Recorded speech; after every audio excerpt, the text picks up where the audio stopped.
Welcome back to the channel. Thank you for clicking on this video and watching it.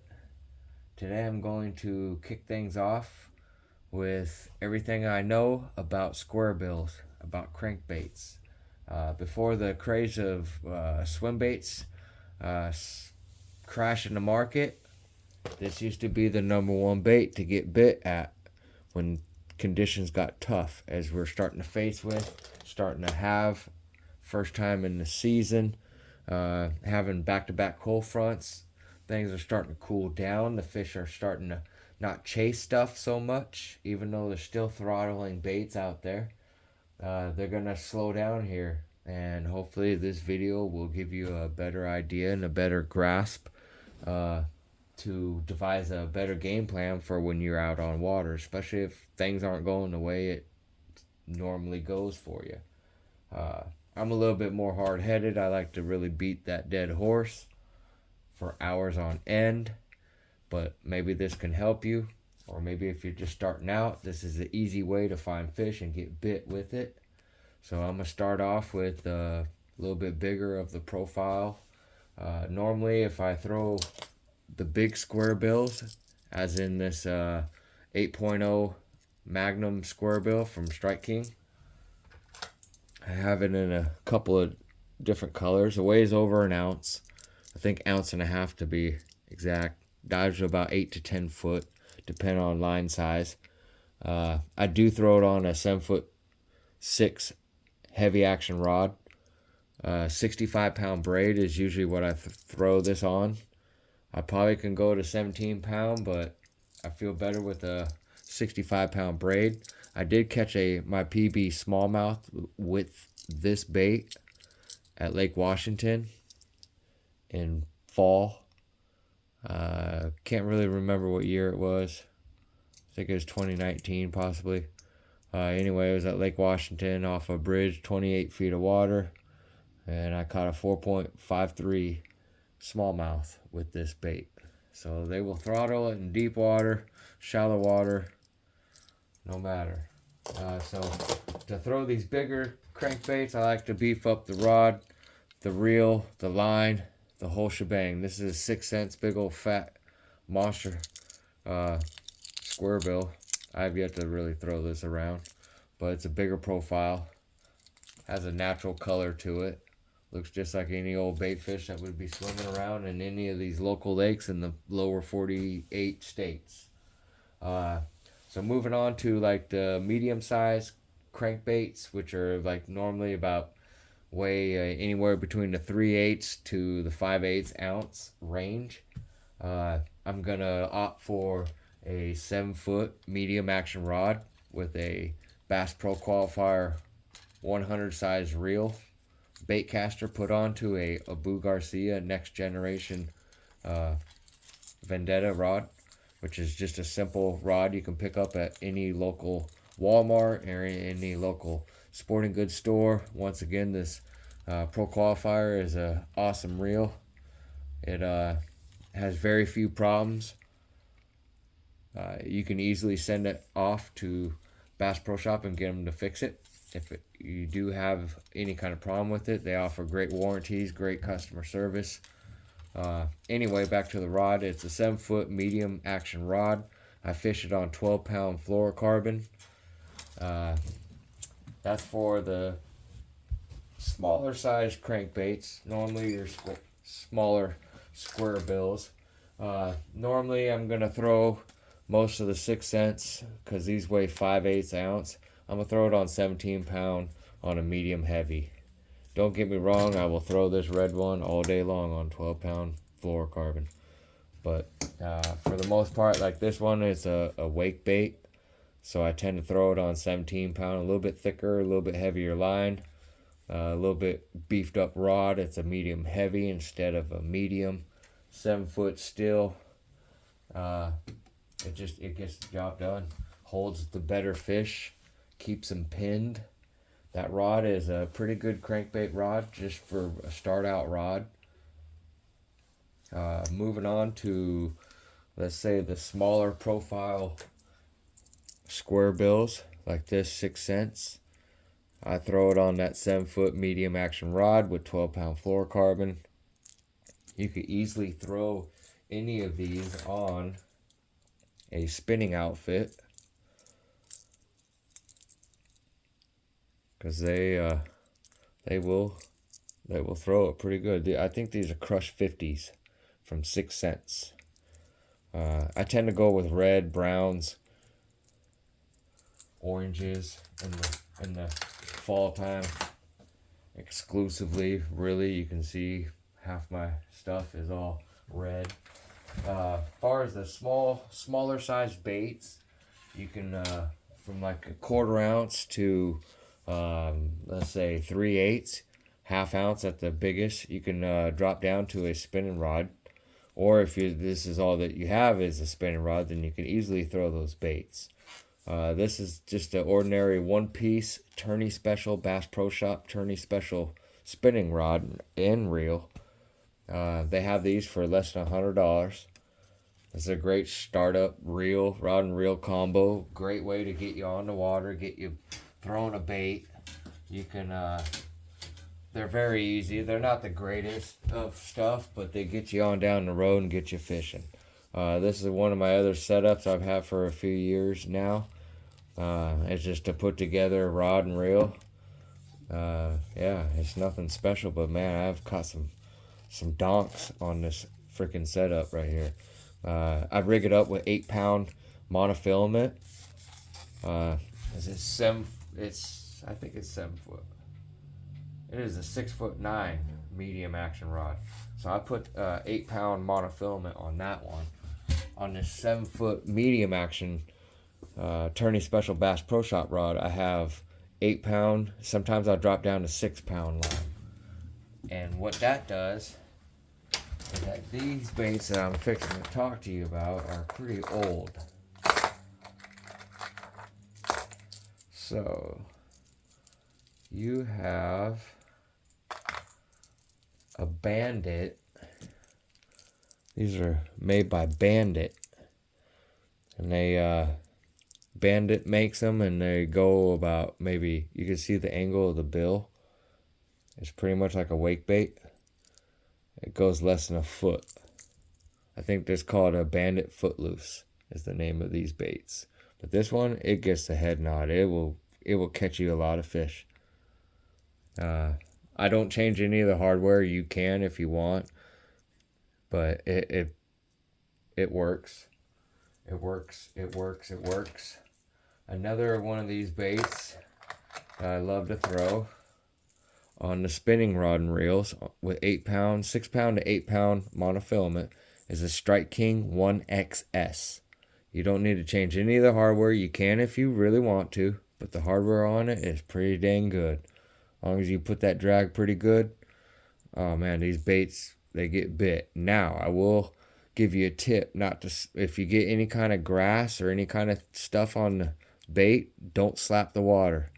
These bills are known to break from slapping the bait on the water. Then you look down and you're wondering why this thing's stupid.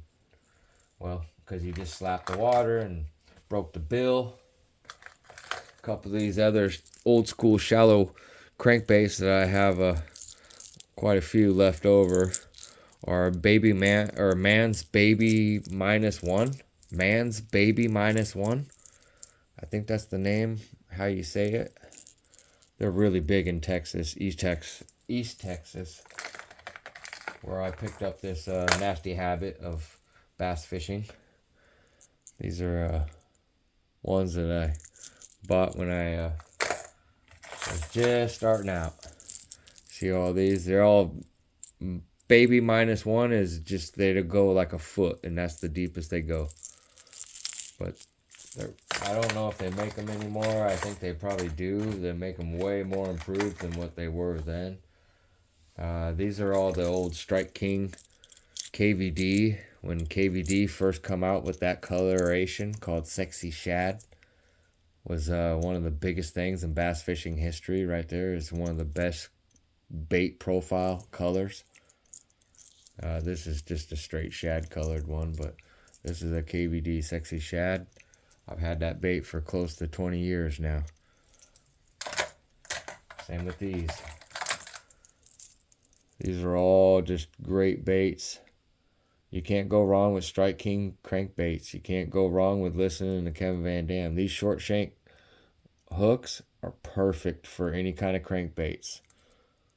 It'll take you a little bit to get used to figuring out the sizing of all your crankbait hooks, but you can, if you play with the hooks and the hook sizes on certain baits, like the XS, you don't have to, because this bait only weighs a quarter ounce, so if you change the hardware and the hooks and stuff, it may not float, but you can fish it and manipulate it for your fishing, for your needs. Like if you have some submergent grass, like maybe a foot down, 2 foot down, and you just want to burn this across the top of it with beefed up hooks, the short shank EWGs, perfect crankbait replacement hooks. So yeah, you could definitely get bit doing that. This is a Bass Pro Shop XPS crankbait right here. They make pretty good Squarebills as well. Very affordable. I think it's silent as well. I'm pretty sure they have ones that have rattles. That's for like some stained water, dirty water. Here's just a natural fall time great color right here. I've caught a few fish on this. It definitely gets bit. Here's another one. This is a bomber. Forgot what it was. I put red hooks on it. It's caught me some very nice fish over the years. This actually was one of Chef Alex's first red crankbaits. I had him fishing, and he caught a few nice fish with that. But yes, if you stay around in the browns, the browns, just the opaque colors, whenever it's like cloudy, you'll get bit a whole lot better.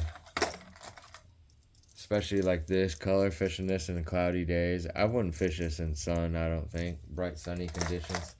You can fish the red colors in any conditions, really. I don't think it really shines one better than the other as far as that. But anyway, don't be afraid to throw smaller crankbaits on spinning gear with lighter line. The lighter line you put on there, the more bites you will get, the more fish you will catch. On the downside of that, you need to check your line. You need to be stripping off like 3 to 5 foot every time you retie. I would retie on 6 to 8 pound line at least every 3 fish. I would retie. Just a simple Palomar knot. I tie a really mean ass Palomar knot. I've never really had it fail me. Maybe once or twice in about 20 years. This is another bait that I never really talked about. This is like a mid-sized crankbait. It's made by 6 Cents. It's a Gillikin color, made by Ben Milliken for a bluegill color, so they call it Gillikin. Ladies and gentlemen, that bait has gotten chewed up. I did not really fish too many crankbaits this season, but 2 years ago, this was getting chomped. I got another new one on standby, just waiting for this one to get retired. So any one of those, you can see I have a bunch of those in a bunch of various different colors. They get the head nod. They will get bit time in and time out. Now, as far as places to fish your crankbaits, open water, you can fish it in open water. You can fish it in shallow water. You can fish in 30, 50, 60 feet of water if you wanted to. If you're not getting bit with just a continuous retrieve, I would change it up. Stop and go, speed it up. Fish it like a spaz. Just spaz out fishing the bait. Just crank it, crash it into stuff. Just play with the retrieves. The fish are going to tell you what they want. Docks, wood, lily pads, the edges of the pads, the edges of grass lines. All those are just key spots to get bit. Any kind of laydowns, trees, stumps, pieces of wood, any kind of rock, riprap, any of that. these baits will totally shine. They will get bit. Just make sure you have everything all set up. Like your drag, make sure uh, you're rigged up through all your eyelets. Just recheck that. You'd be surprised how many times you get to the lake and you realize you missed an eye hat towards the top of it. That's going to affect you. And somehow, some way, that will affect you. Now, one thing I didn't go through is the type of line that I use. I'm not too picky on line over the years. I kind of go with the little bit cheaper option. I just tend to use a little bit more of it. But that being a budget-friendly option, you can't pass it up. So Red Label Seagar is a good one. Best time to buy this fishing line is going to be around Black Friday to possibly Christmas. By the end of the year, by 2025, I usually already have bought my spools of line for the year. These are, I don't know, 60, 70, 80 bucks for these spools, but they're totally worth it. If you buy this 200 yard ones, you'll probably get 2 spools out of this. I got this like 3 years ago, and I'm still using it. It's good to go. But far as like this Seagar Red Label, it's good to go. If you want to beef it up and just fish a little bit better stuff, this is your next layer that you can go up to, next level you can go up to and easily catch fish, get bit. It just depends on what kind of money you want to spend. To me, this is some of the best line right here, as far as when it matters, when you have fish online and it matters. This is tried and true line right here. I use it in 12 pound and 17 pound if I don't want to spend the extra money on stuff like this, because this is ultimately the most spendiest stuff that you can buy. There's even ones pricier than this, but this is going to be your cheapest stuff as far as fluorocarbon. The Bass Pro Shop fluorocarbon KVD Signature Series, you can't go wrong with it. It's a very good line to use. Once again, this was an old spool that I bought. It's just 10 pound, but it is a 1,000 yard spool. You can't go wrong with it. Before all these different types of fancy line, all we had as bass fishermen was monofilament. So if you think about it, you can't go wrong with 8 pound Stren. You can't go wrong with any monofilament, really. It's just whatever your cup of tea is, whatever floats your boat. Anyway, I think that's going to end the video for crankbaits. That's everything I know. I hope this video gets you guys bit, get you guys a PB. Comment below if you got any crankbait stories or any kind of crankbait tips or anything like that you want to send my way or let me know of. Do that. I would highly appreciate it. I appreciate it if you hit that like button for me. Helps my channel out. Other than that, I appreciate each and every one of you to be watching my videos.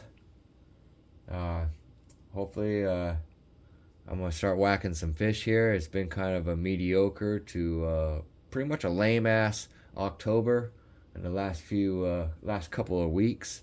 We've had that pea green soup at Lake X.